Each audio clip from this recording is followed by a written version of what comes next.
Support for the Capital Connection comes from New York State United Teachers, working to support students, educators, and public schools as the center of their communities through the Public Schools Unite Us initiative.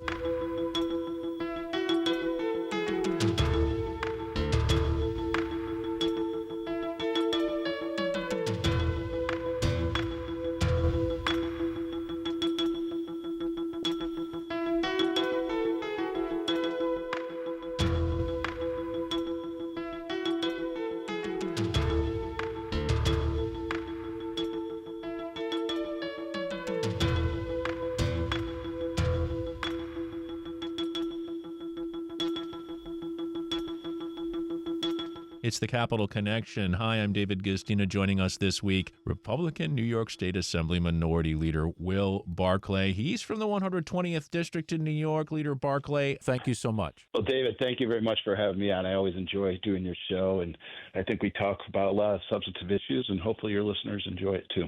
Yeah, it makes them think for sure. And as we are thinking about New York State government and politics, the big news of late has been the budget, $254 billion state budget. That's a lot of money to spend. And I want to start with your general thoughts. I think I know where you're going with this, Will Barclay, but we'll see.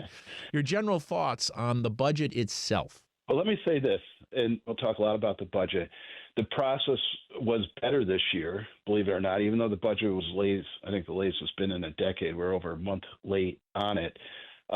This year, we passed it in almost daylight. We passed it around 9:30. I think we finished up in the Assembly. Actually beat the Senate, which is rare for the Assembly to do. Usually we go a day or so longer than the Senate. So I was pleased, at least from that standpoint, from a process standpoint, although there wasn't as much transparency, and obviously the input from the Republican Party doesn't get heard as much, obviously, as the majority. So that's always, I think, issues that can be worked upon and improved upon.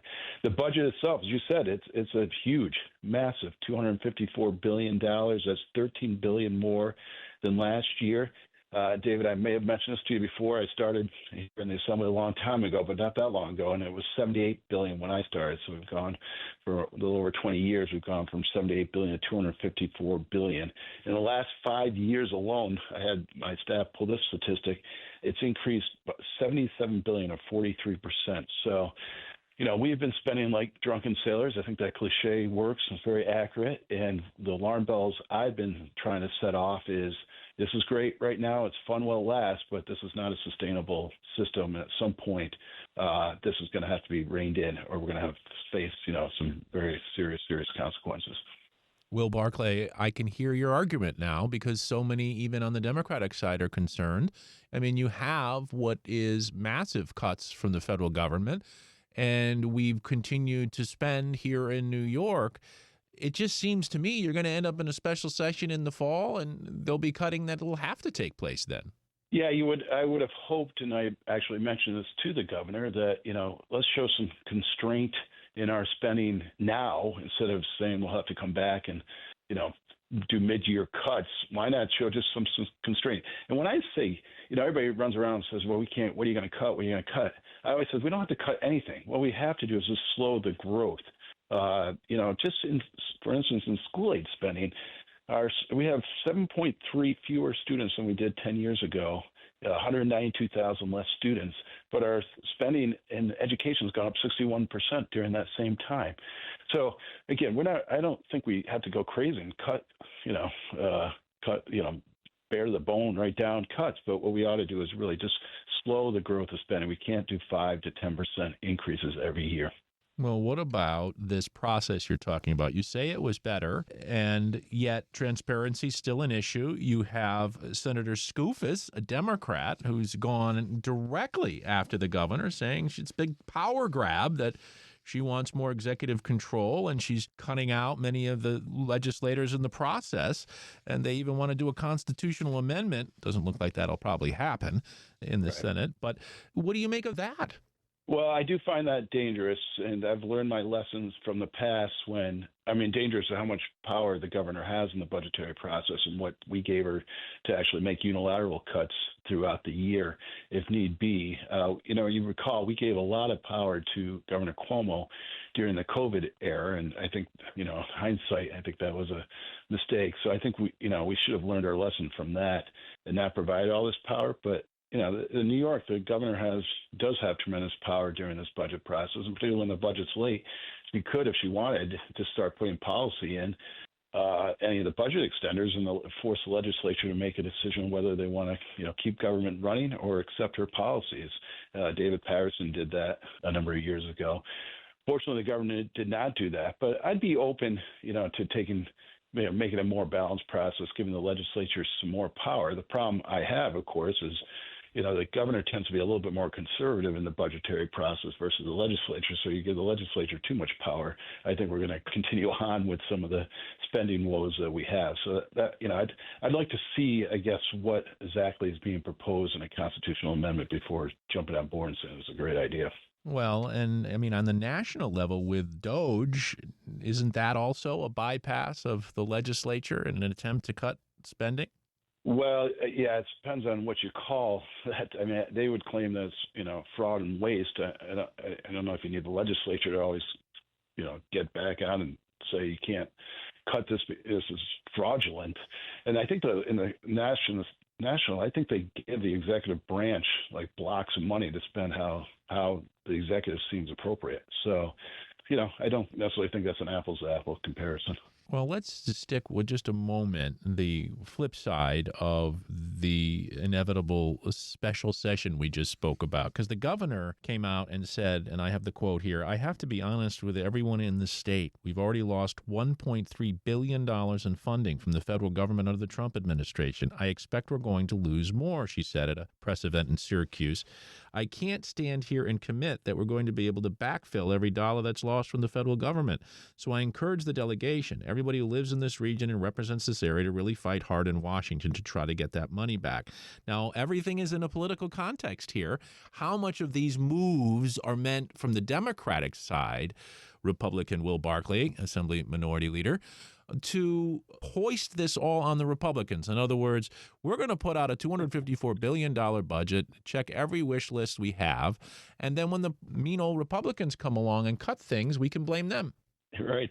Well, I appreciate making that argument, David. I completely agree. First, let's talk about the cuts, because as far as I can see, these haven't really materialized. I'm not sure what she's referring to. For instance, there was some COVID money, I think $300 or $400 million that wasn't spent that the government, the feds took back, that seemed wholly appropriate in the light of the fact that the state hadn't spent that money and we're no longer in the COVID pandemic. So I don't know what she's talking about with these cuts, but there's been a lot of fear mongering out there, but I really haven't heard from the Trump administration exactly what the cuts, are being proposed.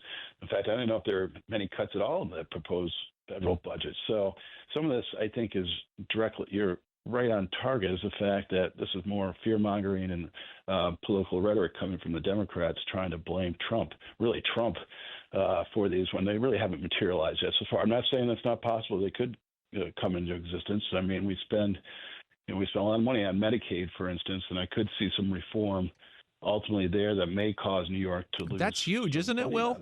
Come on, Medicaid is huge. If that's threatened, that's billions of dollars, and the state could be suffering. We could be, but shouldn't we look to? We can't just continue to do what we continue to do. It's just not sustainable. So maybe those cuts really, instead of saying cutting the funding, we're really reforming the program and hopefully provide funding to those who need it outside of providing, free government health care to everybody in the state. So, you should probably have a reform plan, though, shouldn't you? Shouldn't you have a reform plan in place before you start cutting things? You can't just cut things without, going line by line and seeing where the value is. What I'm worried about, like with SNAP benefits, you saw Schumer and many out this week screaming about that. These are for the poorest people. These are crumbs to help people get by. People can go hungry as a result of this. So, I mean, isn't that going to affect Republicans in Republican districts as well? Aren't a lot of these rural districts getting a lot of this extra support? And if that goes away, what does that mean? So ultimately, this is always a problem with government and spending and increases. Of course, none of this is easy. If it was easy, we snap our fingers and have it Yeah. done. Hard decisions have to be made.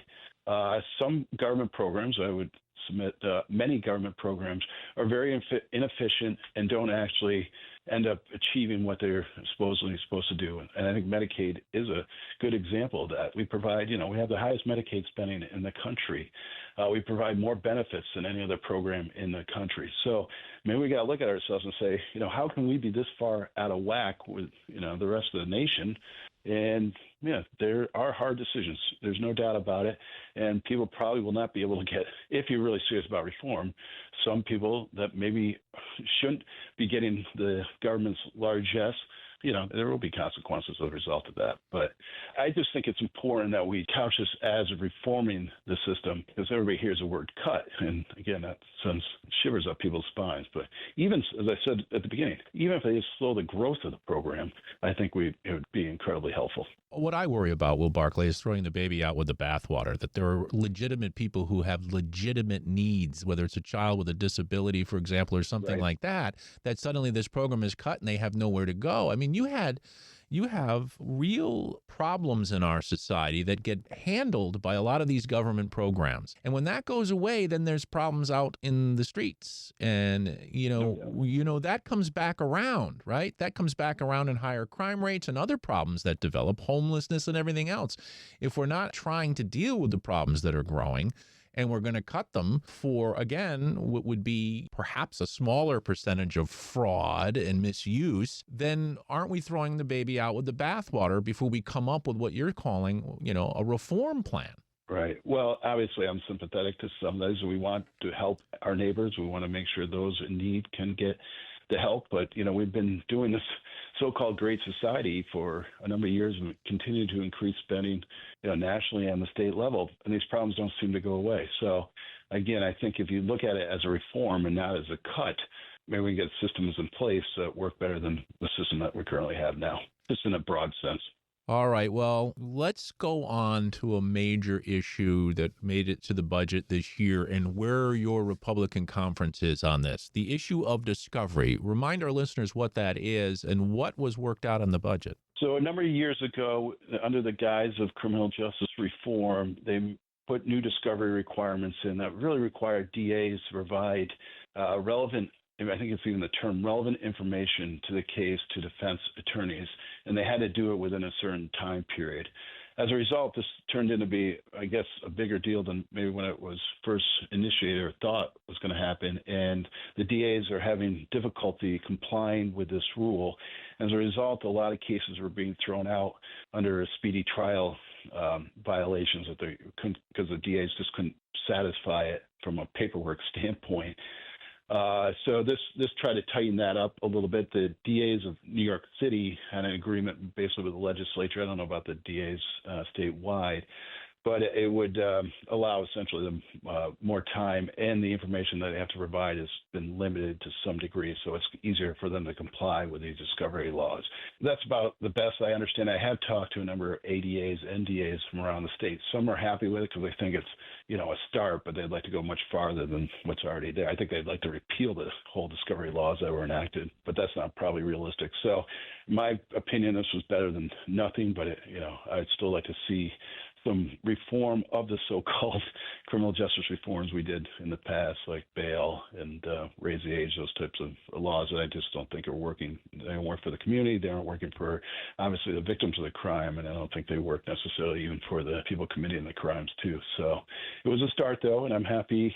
I listen to the speaker quite a bit. He says, I don't like to put policy in the budget, and I do agree mostly if we can stick to fiscal issues in the budget, that's fine, but the governor does have the power. This is where she has the negotiating power. If she doesn't get it done in the budget, it's unlikely to get done anywhere else. So let me put it long-winded saying I'm pleased with that. But again, I think we need to do a lot more work in all regards of criminal justice reforms. Seems to me it represents a compromise between the Republicans and Democrats. Yeah, well, it was even a compromise more so, I think, between the, farther left and the Democratic Party and the governor. Well, you make a point, because they are certainly not for it. They pushed hard against it. But at the same time, the district attorneys, including Democratic district attorneys, were screaming about it. Right. And, I hate to say it's a technicality, but these speedy trial violations, people were, actual criminals were getting off, and Yes. that's not good. So I'm glad, and hopefully this will at least go short ways to trying to fix that situation. Perhaps a little common sense there. Okay. Well, Yeah. How about the cell phone ban?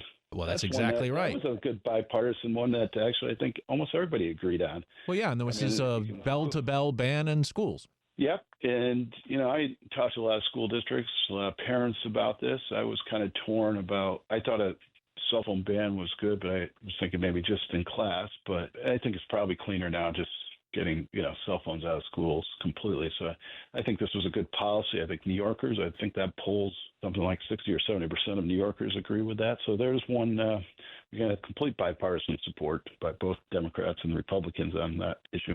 Yeah, and a lot of it surrounding mental health and learning, two areas that are so important to make sure our kids are healthy in school so they can learn. Right. I can imagine. I mean, I have trouble with myself. I find myself in a meeting or something. I sort of maybe thinking about other things. And I find myself looking at my phone, which is not healthy for me or the people I'm meeting with too. So I can only imagine what it's like in the classroom, and it's hard to get kids' attentions anyways. And when they have the ability to at least use their phone, it's probably even harder. So I think that was a good policy initiative that I'm glad got passed. I'm sorry, did you say something, Will? I was looking at my cell phone. I hear it. See, David? That's funny. You're listening to the Capital Connection. I'm David Gustini here with Will Barkley. He's the Republican New York State Assembly Minority Leader now to a plan I know you were against, and many of the Republicans were against, and even some Democrats, including that same Senator, James Skoufis, was not in support of the congestion pricing plan in New York City. And now the federal government has been trying to stop that. They keep extending the deadline. But since then, I pulled this article from the Times. It's written by no fewer than 5 journalists, Will. And it says almost immediately after the tolls went into effect, $9 to enter Manhattan from 60th Street south of the Battery, they began to alter traffic patterns, commuter behavior, transit service, even the sound of gridlock and the on-time arrival of school buses. These reporters got their information from everyone they could think of, including the MTA, the fire department, restaurant booking platforms, researchers, and one yellow school bus company. What did they find? Cars on the street, fewer. Traffic speeds, faster. Peak commute times, faster still. Local buses, faster, less delayed. Traffic outside the zone, not worse. New Jersey, and it goes on and on and on. Is it possible that it's a good plan and it's working? Well, I just am naturally against charging people to drive in New York City. So, I have to look at the article. I have to look at the studies. I know the MTA was, within a day of putting congestion pricing, they were saying how great it is. I've been down there with my own eyes. I didn't notice any difference in traffic, but, that's just anecdotal seeing from my point. But so maybe, hopefully it does have some good outcomes, but you're still charging people $9 to drive in New York City. And I always laugh, how about those poor people that live on 59th or 60th Street, that go in and out of the zone constantly? They're probably paying a lot more than $9. So, yeah, we'll see. I guess let's see we'll see what happens if it gets revoked by the Trump administration, but if it stays in place, I'd like to see those studies and see what the long-term outcome of it is. Well, when we hear some more, we'll be back to you for sure. Thank you. Well, David, listen, I will say this. You might be shocked to hear this.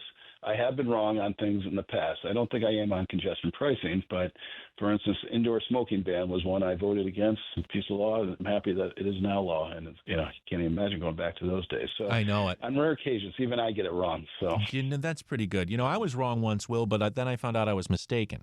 All right, now let's. I'm kidding. Of course, I'm wrong all the time. And I could be wrong on this because I know we differ on this, and that's medical aid in dying. Now, it's the Senate that would have to pass this now, right? Yeah, we passed it, was that 2 weeks ago? Yeah. In the Assembly, and it was sort of surprising because we were right in the middle of the budget process to bring up such a, heavy policy initiative with this aid in dying. I was opposed to it, and I think mostly our conference was opposed to it, and there were several Democrats who were opposed to it. In fact, they've tried to bring it up in years past, and they couldn't get it through committee because they didn't have the votes, believe it or not. Yeah, Crystal Peoples-Stokes doesn't like it. Yeah, I just think there's a slippery, my personal view on it and why I voted against it. It's a slippery slope. And obviously I have compassion for those people that are suffering at the end of life.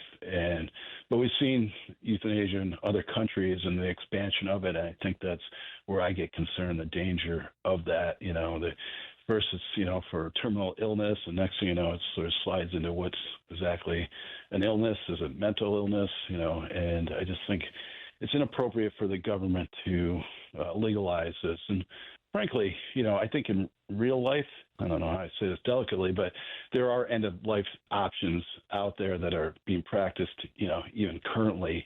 And I don't know, by legalizing it here in the state and legitimizing it, I just think it's going to be a slippery slope and it's going to be prone to, unfortunately, some, very big dangers.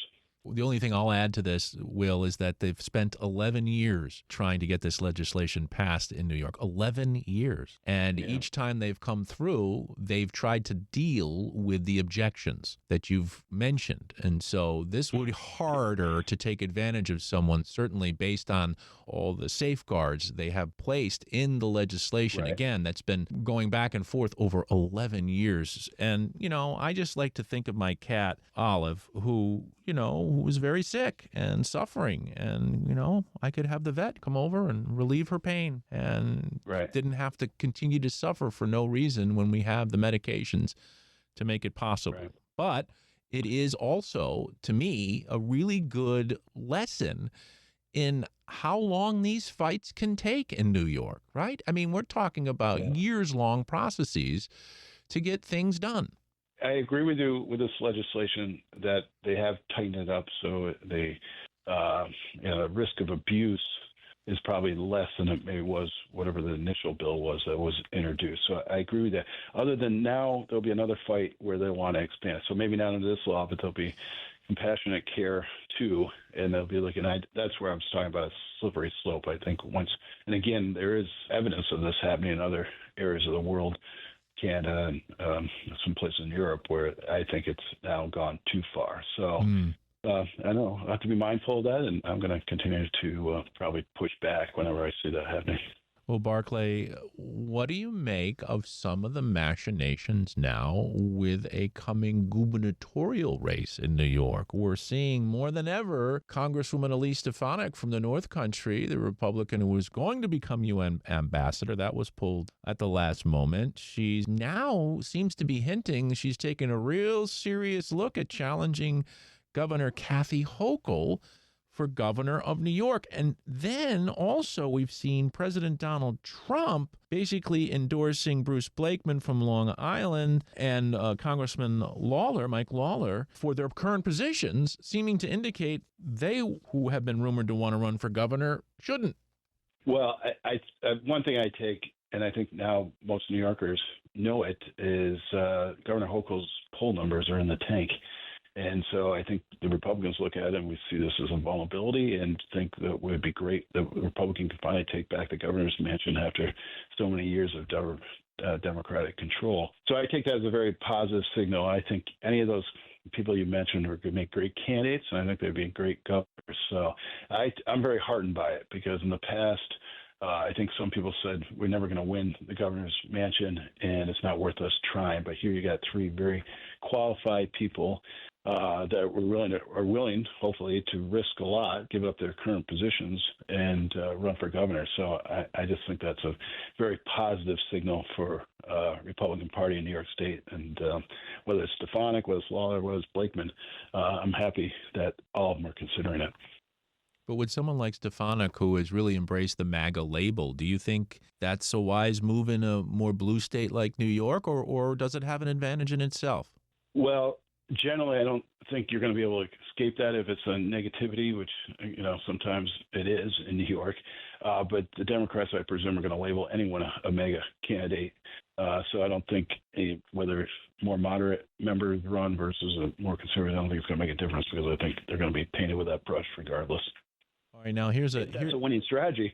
I mean, who knows where it's still time's off. I mean, the economy, everybody's concerned about the economy, but then we get great news, just yesterday with inflation being the lowest point it's been. So, these things can change. It's hard to predict this far out. But the one thing that hasn't changed is the governor's poll numbers continue to tank. Well, I'm going to give you a chance for Schadenfreude right now. You ready?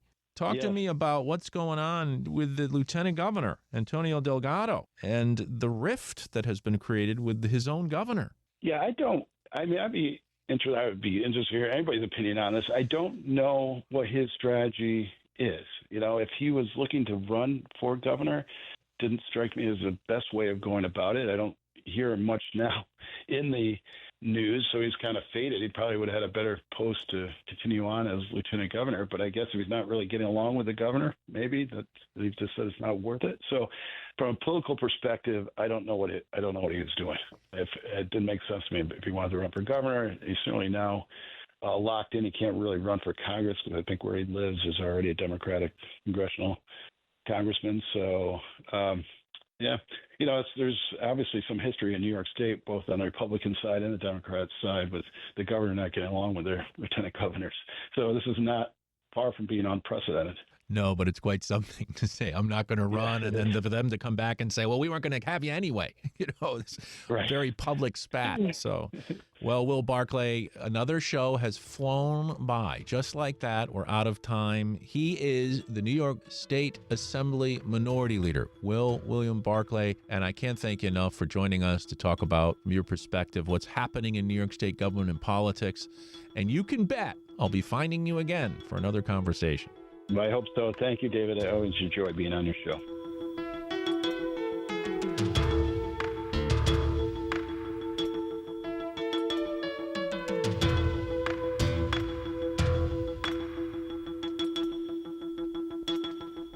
Support for the Capital Connection comes from New York State United Teachers, working to support students, educators, and public schools as the center of their communities through the Public Schools Unite Us initiative.